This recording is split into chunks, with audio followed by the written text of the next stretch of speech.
فرانك سلاك ده بقى راجل حكايته حكايه. سنة 1962 كان راكب القطر خرج من القضبان ووقع في نهر متجمد.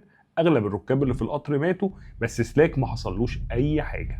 وبعدها بسنه فرانك سلاك كان راكب طياره، وكانت اول مره في حياته يركب فيها طياره، وكان قاعد جنب الباب.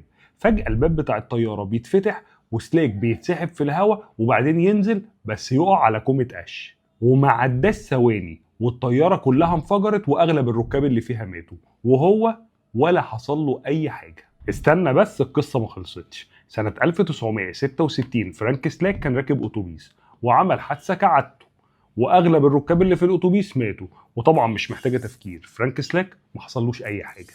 طب سنه 1970 سلاك قال كفايه بقى مواصلات، وقرر يشتري عربيه.